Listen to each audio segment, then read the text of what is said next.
trying to find something. All I know is that something's you. 'Cause I found in myself the one thing that's Alright, that's another match, lock, stock, and the barrel here on Transformers Fall of Cybertron for T.A.C.T Inc. against the Alliance here in the bid Chapter 4 clan battle here today. Alright, I originally couldn't settle in doing this on that said evening because there's a lot I had to get ready to go do. I'm still in the midst of doing said things that have transpired after that, which correlates to IRL concern, which I won't concern you with as it is a different topic altogether. So I'm sitting here at 3, just about 4 o'clock in the morning here in order to give my general revision of it while I have free time, and then I'm going to go on ahead and head off to bed. So, let's just cut to the chase. First of all, I'm going to offer a good game to both clans that were presented here today in the contest in order for someone to win, someone to lose, and all that good stuff. So, good game to the Alliance, and T.A.C.T family, good work, as usual. It's always a good work. The Capture the Flag session here that was documented was actually the second Capture the Flag session in totality for the opener of this session. There was a number of people that were not able to systematically connect on to A.o.C's host, whoever the A.o.C host was at said time, and so we had to go on ahead and do a host change and then re-invite people onto different hosts, and so we had to do the same map again but a different host, and so there was a T.A.C.T host that was presented this time, which if I remember correctly, was probably mine, or it may have been Hot Shots or Blaster Girls. I cannot recollect completely. But anyway, the session that was documented is the second recorded session of the Capture the Flag session, once everybody could kindly stop lagging so we could kindly settle into the damn match. Once that all happened, everything here kind of happened as it was. Nobody was really prepared for what roles I would give them, and so they didn't really go take the effort to try to exemplify what roles they wanted, so I had to just go on ahead and just give them the roles that I felt that they could execute as best as they were able to at that time with what was given to work with. Considering the timing and considering the outline against going against Shakespeare, AK-47, Grimwave, and Golden Prime, the forces that I had to utilize, I felt could do the best, could do a little bit better, but were able to do mainly just what they could, and so I'm not going to complain. They gave 100%, if not 110%, and so the result is as it was, and the score ended at 5-1 to A.o.C. I feel that the position I gave Blaster Girls probably could have been given better in revision of it, as she doesn't really seem to be doing that well, or cannot do too well in defensive-based situations, and also amidst breaking the rust. Then it also leads to a lot more complications, because a lot of people that day weren't completely, in my opinion, I'm not sure if a lot of people were completely prepared or were completely in the mindset to play, and so a lot of things felt weirder than usual rather than actually just being already prepared in order to fight said opponent on said day or said time. And so to a lot of people this probably felt sudden, as it was not really sudden. It was just a change in events for what it is that it needed to happen on that day. And since a clan battle did happen for one thing, which was taken back since said past clan that wanted to do a clan battle did not have enough people on to do it at said time of convenience, and so another clan battle merely took its place, and so that's fine with me. That way it keeps the ball rolling. But again, it didn't settle well with a lot of people because of connection issues and connection relevant issues that persisted. Next, it goes into round 2, which was Conquest. And again, this session was a session that was not the original recorded session of it, because I had to stop the session a second time for this. As the first Capture the Flag session, the first Conquest session honestly was T.A.C.T's win. However, with the mass amount of lagging that was happening on their end because of A.o.C's selected host, Shakespeare, at said time, they wanted to... I don't know how to fucking look at this shit. Honestly, with the way that all this came about with the Conquest session is that, yes, there was a number of people that was lagging in the match. but at the same time, nobody disconnected from the match. And so there are going to be moments where there are going to be matches that are unfortunately going to be shitty, and it has to try to be contained as best it is able to, or it has to be reprimanded or try to be amended as best it's able to in order to try to accommodate everybody that's going to be in the match as best as possible. And due to either connection relevant issues on your end, not the total stability of the host or connections to the host, elements outside such as weather or your cable connection provider or the rate of which your connection is able to sustain itself. There are a number of elements that can lead to connection issues. I don't know. But I do know that personally, the premise of needing to reset or restart the conquest session did piss off a lot of people because they could feel that even though that it would have likely been a loss anyway, or a win or a loss could have been decided either side, that the match really could have just ended right there rather than it continuing to go on, which would feed into more time that people may or may not have on either or side in order to restart the whole session over again. So I went ahead and looked at the footage back when they were talking about this because they went ahead and popped it in the chat or something that a lot of them were lagging extensively hard on the host, on their host. I understand that this does need to be taken into consideration, but at the same time, when you go to pick a host, you want to make sure that the host is as stable as possible for everybody to connect on. The Alliance's host was lagging some, yes, as I was able to visibly see on screen for a small portion of the Conquest session. Hotshot was lagging very slightly. Ducky was lagging very slightly. And Dino was lagging very slightly, but they still kept fighting because it didn't bother them because they trained on laggy connections long enough to have an idea on how to sustain themselves and how to play and judge situations more judiciously. And so that's why, even though I would have made the call myself, I trusted their decision in wanting to continue to play in the conditions. So I didn't bother to say anything on Skype. I brought it to the attention that yes, it is laggy some if you guys do feel it, but at the same time, I wasn't going to make a big deal about it because there are going to be matches that will occasionally have lag in it. So you have to accommodate everybody as best as you can, and you just roll with the punches as you naturally would. And that's fine. I've played under lag for years, so I've gotten used to playing under most nat typings to a decent extent to where I can say I can competently play. And people that I work with or practice with or train with, I also make sure that they can respectively execute or implement said acts or actions under the same general duress, which I felt that a lot of T.A.C.T could do at that time. And from what it is I remember in my tenure in the Alliance of Chaos, formerly as A.o.C. Zeus, or the commander of the Alliance, I felt that they could do the same thing.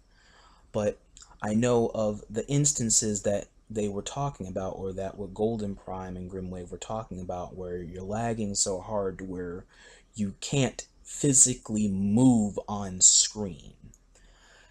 And I had to think back about that explanation because there was an instance once upon a time back in A.o.C, one of the clan battles, where that same thing did happen, where the player did not move in any way, shape, or form. Like, because the lag was so bad that you couldn't move. Like, you're pressing controllers in order to try to do something on screen, but you can't do anything at all. You're literally just sitting there being a big target.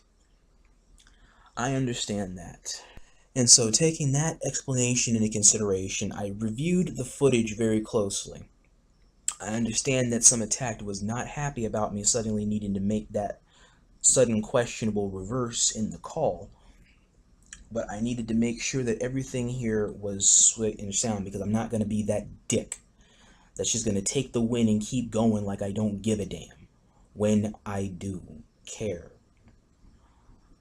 I do care about what it is that happens with a lot of people's general dealings in this video game and in this community for this video game still. I don't know if a lot of other people don't, but I still do. It's not so much trying to be weak or trying to think that everything it is I'm doing doesn't matter or what it is they're doing doesn't matter, but it's being considerate of people's connection rate or frame rate issues that may happen or persist on their end that you don't know about until it happens to you. And so, even though a lot of T.A.C.T was not happy about that, but did respect the decision that I had to make as the dude that's overseeing the rules on a lot of this stuff and the guy that's kind of enforcing the rule outline for the clan battle etiquette and protocol that's happening these days, then I just had to look at the footage carefully, and I did respectfully just allow us to redo the conquest session. That way we could just go on about this, and you can pick a new host that everybody can be fine with, since apparently the past host was not suitable in order to meet your needs, when the needs was met all around for the most part, but was not able to sustain other people because of very differing connection relevant issue and concern in real life. And so I do respect that things happen in real life, and so it would make more sense to just do the same thing over again, same map, same people, but a change of host that could be better suitable for everybody involved. And so that's where we left it at, and then went on ahead and just redid the conquest session. Got myself something to drink, so what I'm drinking now, because it was honestly just turning out to be more of a shitty battle than it needed to be because of a lot of connection relevant issues, and so it's a lot of stuff that had to be grin and bared for continual concern. And upon the reversal of the decision, the conquest on the redo was lost at about 400 to 333, I believe. And so there we moved on next into the team deathmatch portion, which was on T.A.C.T's host. I went on ahead and put it on my host in order to allow all of this to be easier and more simplistic, since nobody lags on my host as strongly. And it just moved everything along, which was fine. For team deathmatch there, it started out as a 4 versus 4, but then in real life concern did persist because the general proceeding of the clan battle went beyond the natural expectation time of when the start time and finish time would connect. And so there was a couple of people that had to leave in the middle of the session. I didn't have anybody else to switch out to because Blaster's Girl had already left out at the end of Capture the Flag, because I was hoping she would be around in order to stick around for Conquest, but it was not meant to be as her work schedule shifted, and so she had to get called in order to go to work, and that's all well and fine. Then elsewhere, another one of my team members, I can't remember which one, that had to leave suddenly, and so it went into a 3v3 as this went along. But it was a long gray area because one dude on their team had to keep going AFK in the middle of the match at said times, or back and forth at really indiffering times. The team deathmatch portion on that end was lost at 40 to 30 something. I have to go back and actually check the outline of the score. And people were wondering whether or not a team deathmatch would technically count either or side because of a lot of issues that had happened during the process, during the general progression of that round of the clan battle. And so I went on ahead and ruled team deathmatch out as null and void, or NA, or not applicable, because it creates a huge controversial perspective looking at that. If you knew all of the elements involved in that team deathmatch session from start to finish, it would make a lot more sense for it to just be a finishing point. But because there was a huge amount of question in its legitimacy regarding a 4-on-4, 3v3, 3v2, however the fuck that is, I don't know. I went on ahead and just ruled it out as null and void. And it would be more suitable for it to be non-applicable, as the clan battle itself had already technically reached a concluding standpoint, as the match was already lost at 2-0 to the Alliance of Chaos. And so rather than this ending on a rather crappy conclusion with people wondering about the conclusion of Team Deathmatch, we just finished Team Deathmatch as best as we were able to, and then just in a sense strike it from the record as an NA. And for those trying to understand the ruling and regulatory outline that I'm going on here, don't think that this counts against either or side. This is still a decisive factor, or a decision past a decisive factor, because the whole decision of the clan battle was already reached. The finality of the clan battle was done. A.O.C won the clan battle. I'm not taking that away from them like that. I'm talking about just the team deathmatch portion after the final ruling of the clan battle, and whether or not that would count or not. I'm saying that it is not applicable, as it does not count towards either or sides, as it was not a full, in-depth team deathmatch like it usually would. It was even questionable to say at times if it was a 3v3. So that pretty much wraps up the whole totality of the clan battle there. I can't really. I'm honestly not happy about a lot of all that, because every single thing was due to laggy concerns, and it constantly kept pissing me off to no end, because the people's connection rates, and because of how it could not change, and there couldn't be any stable host. So, I mean, I'm happy that the clan battle happened. Don't get me wrong about that. I'm happy that it was able to happen.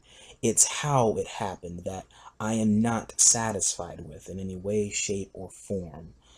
But it is something that I do have to deal with, and it is what I have to make my ruling on in order for this to be judiciously sound in some sense and concrete. For a highlight, though, for the clan battle, I will say, though, I will give my props to Shakespeare, as she seemed to be very much on point as a highly valued, heavy-hitting player for the Alliance of Chaos. And it's my first time actually seeing Shakespeare in a clan battling scene. Predominantly speaking, throughout the majority of the clan battles, Shakespeare has dominated for their respective team. The Titan outline is very good. Scientist and Destroyer is all remarkably impressive. I really have to give my credit to Shakespeare. She made a very prominent first impression in the clan battling scene. I do look forward to fighting against her more in the future as time will allow, as it does pose good competition. Hopefully, a lot of us will not have as many connection relevant issues as we had later that afternoon, this afternoon. The time in which the clan battle did happen. I'd like to think that people's nets can stabilize on some days just as easily as they do fritz out and have a whole bunch of these lag out and disconnection bullshit episodes that do happen a lot of the time, that a lot of us do also try to work around and accommodate for as best as we are able to. That being said, y'all have a good one ahead. Till all are one, as we usually do this thing. I'm gonna sit back and chill. Peace.